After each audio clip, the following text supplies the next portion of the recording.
Anguillabla qui à l'origine était une ancienne habitation cannière. Donc nous sommes ici sur, on va dire, une ancienne habitation qui date des années 1753. Donc qui effectivement appartenait à un ancien colon et qu'il a revendu après dans les années 1890 au consort Ayotte. Alors moi je suis ici depuis 1983 et donc je suis sur une surface de 16 hectares alors que l'ancienne propriété va jusqu'à 150 hectares. Avant nous, il y avait 3 grandes cultures, la canne, l'ananas et la banane. Et donc nous on a décidé de produire pour le local. Alors moi je pratique ce qu'on appelle l'agriculture diversifiée, on dit polyculture élevage. Enfin c'est un immense jardin créole, voilà. J'ai démarré par les cultures maraîchères vivrières. Après une dizaine d'années de production maraîchère et vivrier, je me suis lancé dans l'élevage bovin. J'ai planté des herbes, je faisais l'engraissement de tourillons. En 3e position, j'ai mis en place 5 ans plus tard un verger de goyave avec des nelles. Et puis mon 4e grand projet, c'est le tourisme à la ferme. Voilà. Alors pourquoi ça s'appelle Anguillabla? Parce que c'est un souvenir de ma jeunesse, parce que le Robert, c'était le plus grand champ de goyave à ciel ouvert. Il y avait 400 hectares de goyave au Robert. Moi-même, quand j'étais enfant, tous les Robertins, quand ils étaient petits, savaient qu'il fallait avoir le seau dès le mois de septembre pour aller récolter des goyaves, parce que c'est pour pouvoir acheter nos livres. Et comme la goyave, c'est un fruit merveilleux, par rapport à tout ce que la goyave, on connaît ses qualités riches en polyphénol, vitamine C, caroténoïdes, etc. On sait que c'est même pas un fruit, c'est un alicament, on va dire. J'ai voulu justement le sanctuariser, lui donner un nom. Et Anguillabla, c'est un peu un nom emblématique qui fait que quand je dis Anguillabla, tout de suite la personne est plongée dans un endroit extraordinaire.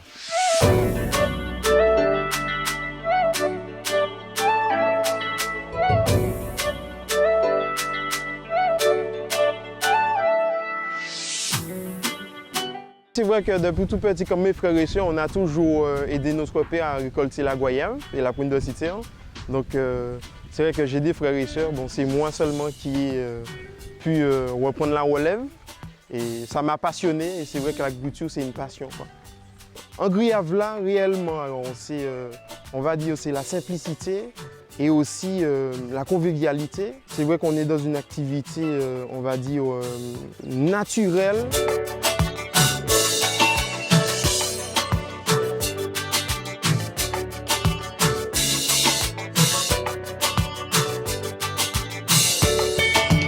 On a la partie touristique, donc visite pédagogique avec les enfants.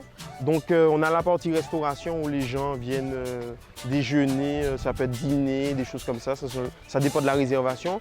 Nous avons aussi la partie élevage. On a des bovins, ovins, caprins et des volailles. Et aussi le verger, donc ça peut être maraîcher, vivrier, etc. Et puis sans oublier aussi la découverte de la faune et la flore, voilà, pendant la visite. Puisque ça fait partie aussi de la nature. Donc tout ce qui concerne les vestiges, des choses comme ça rend toujours une histoire, quoi. Et ça c'est important puisqu'on va rencontrer des vestiges de rails de train, des choses comme ça, puisque auparavant il y avait un train qui passait ici, sous l'exploitation, qui allait livrer la canne, transporter la canne jusqu'au François, à l'usine du François. Ici il y a vraiment une histoire et puis même rencontrer des oiseaux, des papillons, des libellules, des abeilles, tout ça. Ces insectes pollinisateurs sont très importants pour la nature, quoi. Alors le quotidien d'Anguillabla, ça peut changer puisqu'en fait, vous savez, on travaille avec la nature, hein. Dans mes yeux, je peux récolter des mangos. Dans un mois, je peux récolter des prunes de citerne. L'activité est vraiment variée puisque dans mes yeux, je peux recevoir un groupe ou le week-end d'après, je peux avoir un mariage. Donc c'est vrai que on ne fait pas la même chose tous les jours. Voilà, on ne fait pas la même chose tous les jours. On est amené aussi à faire de la transformation des produits puisque nous avons un point de vente aussi, Anguillabla, où c'est le marché de Clotilde. Parce qu'en fait, l'histoire, c'est que c'était ma grand-mère qui vendait au marché du Robert les produits cultivés ici.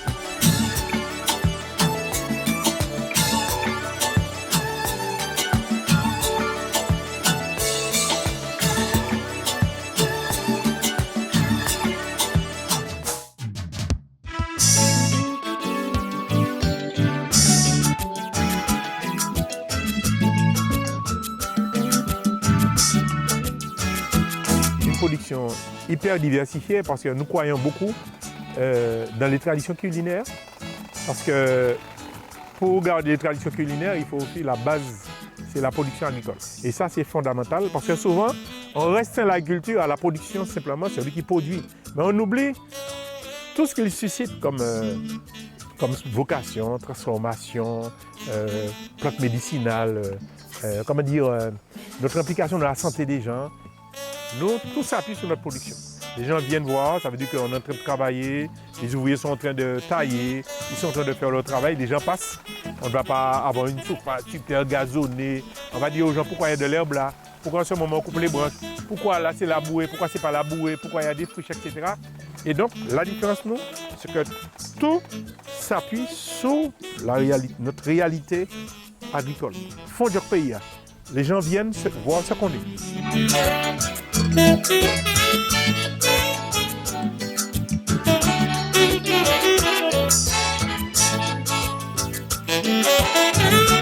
C'est vrai qu'on a quand même un cahier des charges à respecter. Donc le cahier des charges, c'est tout ce qui entoure vraiment l'activité agricole. Donc ça peut être la partie élevage, les vergers, le maraîcher, des choses comme ça. C'est vraiment amener une qualité saine. Voilà. J'évite d'utiliser des produits chimiques, en fait. J'évite de faire des traitements. Alors, je peux à la limite faire un traitement que j'utilise biologique en cas de nécessité. Mais autrement, je dispose mes cultures différemment. Je bâche mes cultures pour éviter de faire du désherbant, des choses comme ça. Et puis bien sûr, je valorise aussi ma matière organique, le lombricompost, pour apporter aussi de l'amendement à mes arbres fruitiers ou mes cultures maraîchères ouvrières. Le fait d'avoir adopté la méthode de nos parents, de nos grands-parents, fait que quelqu'un qui vient ici pour chercher un panier a toute une série, une flopée de marchandises qui lui permet de varier justement son quotidien. C'est un lieu de conscientisation puisque ici, les gens prennent conscience du fait de pouvoir préserver justement les espèces, les essences, l'eau et tout quoi. Puisque ici, il ne faut pas oublier qu'ici, l'eau qui coule ici dans cette rivière a alimenté la ville du Haut-Ber pendant plus de 150 ans, qui a permis l'essor de la ville.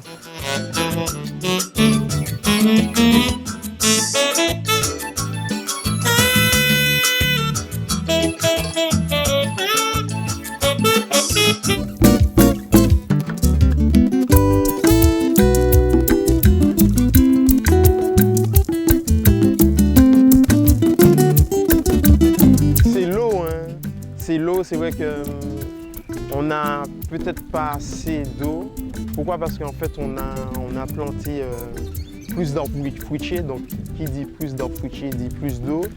Et c'est vrai que pendant le carême, c'est vrai que ça a été très, très difficile pour nous. Même la situation du Covid, c'était vraiment, on a pris une belle tape, quoi.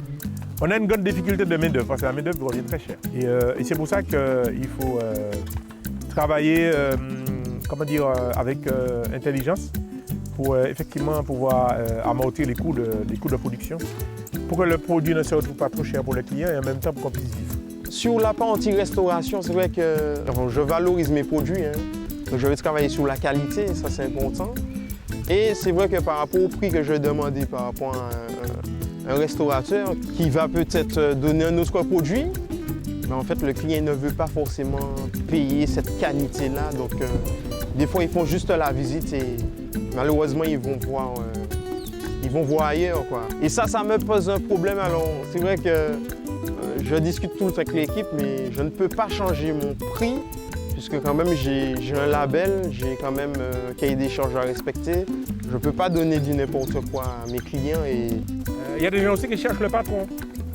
Parce que je n'ai pas le profil du patron. Il y a des gens qui me demandent où est le patron. À un moment, ils me disent, mais il ne vient pas le patron, où est-ce qu'il est? Il n'est pas là, etc. Et que je dis, non, c'est moi. Ah ouais? Ah bon? C'est terrible. On ne peut pas croire ça, mais il y a beaucoup de Martiniquais qui pensent toujours que nous ne sommes pas capables de faire ce que nous faisons. Beaucoup. Ouais. Le vrai problème en Martinique, c'est le travail.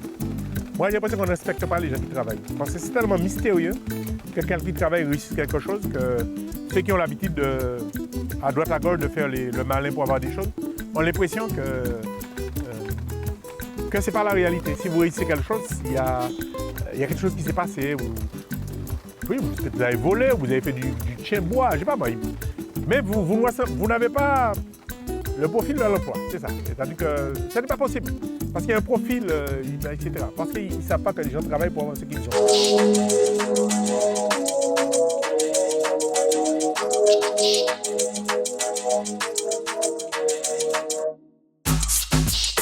De plus en plus, les gens nous demandent un certain nombre de choses. Donc, je vois à peu près tous les métiers liés au bien-être. Je pense qu'on a des perspectives et on a l'intention de développer tout ça. Mais comme à la base, j'ai démarré petit, je monte au fur et à mesure. Mais je pense que si les jeunes, parce que c'est eux qui vont prendre la suite, ont un soutien de la collectivité, de tout le monde, de tous ceux qui nous accompagnent, des fonds européens, si ça a bien travaillé dessus, je pense qu'à ce moment-là, il y a des chances que Angriavla soit un endroit extraordinaire de le futur, c'est-à-dire un lieu qui fait rêver. Alors, moi, ce que je peux dire aux Martiniquais, c'est de venir en Angriavla. Pour moi, c'est le seul endroit où on va pouvoir vraiment manger quelque chose de bon et de frais, quoi, de local, quoi. Pourquoi? Parce qu'en fait, ce qui est important, c'est que pendant que je fais la visite, je montre à mes clients, je partage tout ce que je peux réaliser. Et en fait, en voyant ça, le client se sent totalement en sécurité et il sait que ce que je vais cuisiner, c'est quand même quelque chose de très bonne qualité, quoi. Donc, comme on dit, c'est de la fourche à la fourchette, quoi, que je valorise mes produits, quoi. L'objectif, c'est que par rapport au Covid, j'espère recevoir tous les Martiniquais puisqu'ils vont peut-être voyager un petit peu moins. Et puis moi, je les attends. Et puis, on va partager plein de choses. Enfin, ma vie, quoi. On va partager ma vie puisque l'agriculture, toute cette activité-là, ça fait partie de moi et de mon équipe. Donc, de toute façon, avec l'équipe, on vous attend et vous serez les bienvenus.